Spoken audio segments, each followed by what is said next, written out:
জাআলা লাকুমুল আরদা, জমি নিজে সৃষ্টি হয়নি, আল্লাহ সৃষ্টি করেছেন তোমাদের জন্য। জালুলান, বিনীত ভাবে সৃষ্টি করেছেন। ফামশু ফি মানাকিবিহা, চলো তার পরতে পরতে। ওয়াকুলু মির রিজকিহি, তার রিজিক খাও। রিজিকটা কার? কে দিছেন?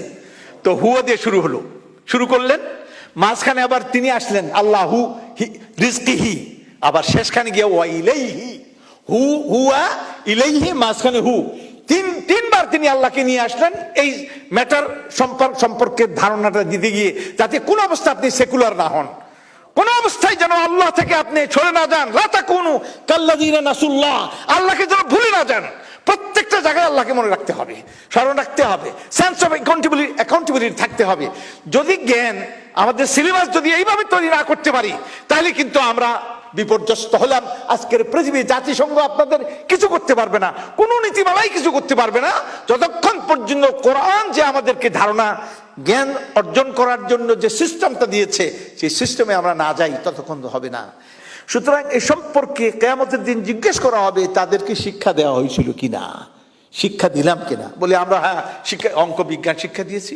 সে মাস্টার, সে রাইটার, সে প্রফেসর, সে লেকচারার, সে ইনস্টেটর, সে ইন্সপেক্টর, সে অরেটর, সে কত কিছু বানাইলাম, কিন্তু তাকে আল্লাহর পরিচয় দিল, হালাল হারাম, করণীয় বর্জনীয় জানার তাকে শিক্ষা দিলাম না। সুতরাং কিয়ামতের দিন আপনি ধরা খাবেন। আপনি মনে করেন না আপনি হজ করে নামাজ পড়ে পগার পার হয়ে যাবেন, জি না, যাওয়ার সময় ছেলেরা সন্তানেরা দাঁড়াবে।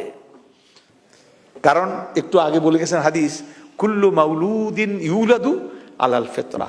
তো এখন তার মা বাপ কি করে? ইউহাউদানি ওয়া ইউনাফসিরানি ওয়া ইউমাজ্জিসানি। সুতরাং মা বাপের এখানে দায়িত্ব, বিরাট দায়িত্ব, তাদেরকে সঠিক শিক্ষা দান করা। এটা আপনার উপর ফরজ, নফল না, ফরজ। নিজেও বাঁচতে হবে, সন্তানের দিকে শিক্ষা দেওয়ার পরে বলবেন যদি উল্টো হয়ে যায়, আল্লাহ আপনাকে জিজ্ঞেস করবেন না, কিন্তু এটা জিজ্ঞেস করবেন। তারাও কিয়ামতের দিন বলবে, আমাদের পায়ের তলায় ফালাবো তাদেরকে, ফেলে তাদেরকে মারাবো। নাজআলহুমা তাহতা আকদামিনা লিয়াকুনা মিনাল আসফালিন, আমরা জাহান্নামে থাকবো, তবে তারা জাহান্নামের তলে থাকবে, আমরা তাদের উপরে থাকবো।